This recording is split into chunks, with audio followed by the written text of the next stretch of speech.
Hi friends, welcome to my channel. ನೀವಿನ್ನೂ ನಮ್ಮ ಚಾನಲ್ಗೆ ಸಬ್ಸ್ಕ್ರೈಬ್ ಆಗಿಲ್ಲ ಅಂದರೆ ದಯವಿಟ್ಟು ಸಬ್ಸ್ಕ್ರೈಬ್ ಆಗಿ. ಹಾಗೆ ಈ ಸೀರಿಯಲ್ ನಿಮ್ಗೆ ಇಷ್ಟ ಇದ್ದರೆ ಒಂದು ಲೈಕ್ ಕೊಡಿ. ಈ ಮೀನಾ ಬಟ್ಟೆ ಒಣಗಾಕ್ತಾ ಇರ್ತಾಳೆ. ಈಗ ಇಲ್ಲಿಗೆ ಸೂರ್ಯ ಬರ್ತಾನೆ. ಆಗ ಮೀನಾ ಏನ್ರಿ ಯೋಚನೆ ಮಾಡ್ತಾ ಇದ್ದೀರಾ ಅಂತ ಹೇಳಿದಾಗ ಸೂರ್ಯ ಏನೂ ಇಲ್ಲಮ್ಮ, ಚೀತಾ ಇದನ್ನಲ್ಲ ಚೀತಾ ಅವರ ದೊಡ್ಡಪ್ಪನ ಷಷ್ಠಿ ಪೂರ್ತಿನ ತುಂಬ ಗ್ರ್ಯಾಂಡಾಗಿ ಮಾಡಿಬಿಟ್ಟಿದ್ರಂತೆ. ಈಗ ಅವ್ರ ಅಪ್ಪ ಅಮ್ಮ ಷಷ್ಠಿ ಪೂರ್ತಿನ ಗ್ರ್ಯಾಂಡಾಗಿ ಮಾಡಬೇಕು, ದುಡ್ಡಿಲ್ಲ ಅಂತ ಹೇಳ್ತಾ ಇದ್ದಾನೆ. ಆಗ ಮೀನಾ ಅದಕ್ಕೆ ನಾವೇನ್ರಿ ಮಾಡೋಣ ಅಂತ ಹೇಳಿದಾಗ ಸೂರ್ಯ ಅದಕ್ಕೆ ದುಡ್ಡು ನಾನು ಕೊಡ್ತೀನಿ ಅಂತ ಹೇಳ್ಬಿಟ್ಟಿದ್ದೀನಿ ಕಣೆ ಅಂತ ಹೇಳಿದಾಗ ಮೀನಾ ರೀ ನಮ್ಮ ಹತ್ರ ಹೇಳಿ ದುಡ್ಡಿದೆ, ತಮಾಷೆ ಮಾಡ್ತಾ ಇದ್ದೀರಾ ಅಂತ ಹೇಳಿದಾಗ ಸೂರ್ಯ ಆ 1 ಲಕ್ಷ ಇದೆಯಲ್ಲಮ್ಮ ಕಾಂಪಿಟೇಷನಲ್ಲಿ ಅಂತ ಹೇಳಿದಾಗ ಮೀನಾ ರೀ ನಾನು ಆ ದುಡ್ಡನ್ನ ಕೊಡಲ್ಲ, ಆ ದುಡ್ಡು ಏನಿದ್ರು ರೂಮ್ ಕಟ್ಟಕ್ಕೆ ಮಾತ್ರ. ಅಲ್ಲ ರೀ, ಕುಡಿಯೋದನ್ನ ಬಿಟ್ಟು ಆ ದುಡ್ಡನ್ನೇ ಕುಡಿಕಿದ್ರೆ ಇವತ್ತು ಗ್ರ್ಯಾಂಡಾಗಿ ಷಷ್ಠಿ ಪೂರ್ತಿನ ಮಾಡ್ಬೋದಿತ್ತಲ್ವಾ? ನೋಡ್ರಿ, ಏನಾದ್ರು ಎಮರ್ಜೆನ್ಸಿ ಇದೆಯಾ, ಹಾಸ್ಪಿಟಲಲ್ಲಿದ್ದಾರಾ, ಮೆಡಿಸಿನ್ ಏನಾದರೂ ಬೇಕಾ, ಊಟ ಏನಾದರೂ ಬೇಕಾ, ನೋಡಿ ಅಂಥದ್ದು ಖರ್ಚು ಮಾಡಿ. ಈ ರೀತಿ ಶೋಕಿ ಮಾಡಿ ಫಂಕ್ಷನ್ಗಳಿಗೆಲ್ಲ ನಾನು ದುಡ್ಡು ಕೊಡೋದಿಲ್ಲ. ಹಾಸಿಗೆ ಇದ್ದಷ್ಟು ಕಾಲು ಚಾಚಬೇಕು ಅಂತ ಹೇಳಿದಾಗ ಸೂರ್ಯ ನೀನು ಸ್ವಲ್ಪ ಸುಮ್ಮನೆ ಇರಮ್ಮ, ಹಾಸಿಗೆ ತುಂಡ ಇದೆ ಅಂತ ಕಾಲು ಕತ್ತರಿಸ್ಕೊಳಕ್ಕಾಗತ್ತಾ? ಏನು ಮಾತಾಡ್ತೀಯಮ್ಮ ನೀನು?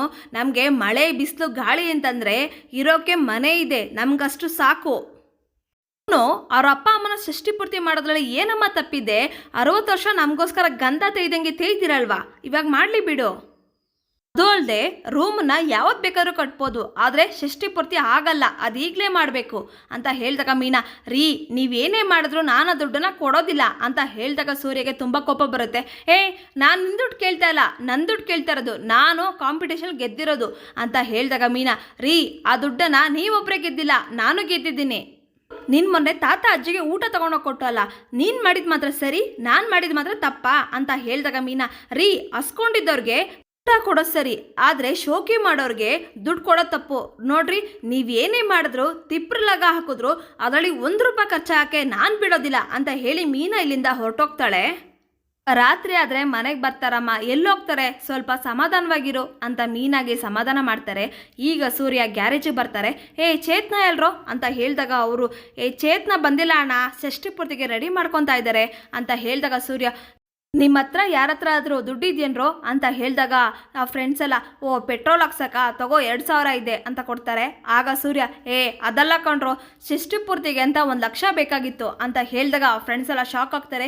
ಏನೋ ಚೇತನಗೆ ನೀನೇ 1 ಲಕ್ಷ ಹೊಂದಿಸ್ಕೊಡ್ತೀನಿ ಅಂತ ಹೇಳಿದ್ನಲ್ಲೋ ಅಂತ ಹೇಳಿದಾಗ ಸೂರ್ಯ ಹೌದು ಕಣ್ರೋ, ನಾನೇ ಹೇಳಿದ್ದೆ, ದುಡ್ಡಿತ್ತು, ಕಾಂಪಿಟೇಷನಲ್ಲಿ ಗೆದ್ದಿದ್ವಲ್ಲ ಆ 1 ಲಕ್ಷ ಇತ್ತು, ಅದು ಬ್ಯಾಂಕಲ್ಲಿದೆ, ಅದನ್ನು ತಂದ್ಕೊಳ್ಳೋಣ ಅಂತ ಅಂದ್ಕೊಂಡಿದ್ದೆ ಅಂತ ಹೇಳಿದಾಗ ಅವ್ರ ಫ್ರೆಂಡ್ಸ್ ಎಲ್ಲ ಮತ್ತೆ ಯಾಕೆ ಕೊಡ್ತಾ ಇಲ್ಲ ಅಂತ ಹೇಳಿದಾಗ ಸೂರ್ಯ ಹೆಂಡತಿ ಅನ್ನೋಳು ಒಬ್ಳಿದ್ದಾಳಲ್ಲಪ್ಪ, ಅವಳು ಒಪ್ತಾ ಇಲ್ಲ, ಏನು ಹೇಳಿದ್ರು ಆ ದುಡ್ಡನ್ನ ಕೊಡೋಕ್ಕೆ ಒಪ್ತಾ ಇಲ್ಲ ಅಂತ ಸೂರ್ಯ ಬೇಜಾರು ಮಾಡ್ಕೊತಾನೆ. ಈಗ ಮೀನಾ ಚೇತನ್ ಅವ್ರ ಹತ್ರ ಬಂದು ನೋಡಿ ಅಣ್ಣ, ನೀವು 1 ಲಕ್ಷ ಖರ್ಚು ಮಾಡಿದ್ರೆ ಆ 1 ಲಕ್ಷ ಸಾಲ ತೀರ್ಸೋದಕ್ಕೆ 1 ವರ್ಷ ತೊಗೊತೀರಾ. ಬಂದವರೆಲ್ಲ ಊಟ ಚೆನ್ನಾಗಿತ್ತು ಕಣ್ಲ, ಫಂಕ್ಷನ್ ಚೆನ್ನಾಗಿತ್ತು ಕಣ್ಲ ಅಂತ ಹೇಳೋಗ್ತಾರೆ, ಆದರೆ ಯಾರು ಬಂದು 1 ರೂಪಾಯಿನೂ ತೀರಿಸೋದಿಲ್ಲ, ಯೋಚನೆ ಮಾಡಿ ಅಂತ ಚೇತನ್ ಅವ್ರಿಗೆ ಹೇಳೋಗ್ತಾಳೆ. ಇದನ್ನು ನೋಡಿ ಸೂರ್ಯಗೆ ತುಂಬ ಬೇಜಾರಾಗುತ್ತೆ. ಅವ್ನು ನನ್ನ ದೋಸ್ತ ಕಣೆ, ನೀನು ನನಗೆ 1 ವರ್ಷದಿಂದ ಪರಿಚಯ, ಚೇತನ್ ನನಗೆ 15 ವರ್ಷದಿಂದ ಪರಿಚಯ, ಅವನು ನನ್ನ ದೋಸ್ತ ಕಣೆ, ನನ್ನ ಫ್ರೆಂಡ್ ಮಧ್ಯೆ ಬರೋಕ್ಕೆ ನೀನ್ಯಾರೇ, ಮನೇಲಿರ್ಬೇಕಷ್ಟೇ ಅಂತ ಹೇಳಿದಾಗ ಮೀನಾ ರೀ ನಿಮಗೂ ಮತ್ತು ನಿಮ್ಮ ಅಣ್ಣಂಗೂ ಏನ್ರೀ ವ್ಯತ್ಯಾಸ ಇದೆ, ನೀವು ಆ ರೀತಿ ಮಾಡ್ತೀರಾ, ನಿಮ್ಮ ಅಣ್ಣನ ಆ ರೀತಿ ಮಾಡ್ತೀರಾ ಅಂತ ಹೇಳಿದಾಗೆ ಸೂರ್ಯಗೆ ತುಂಬ ಕೋಪ ಬರುತ್ತೆ. ಮೀನಾಗೆ ಒಡೆಯಕ್ಕೆ ಹೋಗ್ತಾನೆ. ಇಲ್ಲಿಗೆ ಸಂಚಿಕೆ ಮುಕ್ತಾಯಗೊಳ್ಳುತ್ತೆ. ದಯವಿಟ್ಟು ನಿಮ್ಮ ಮನಸ್ಸುಗಳನ್ನು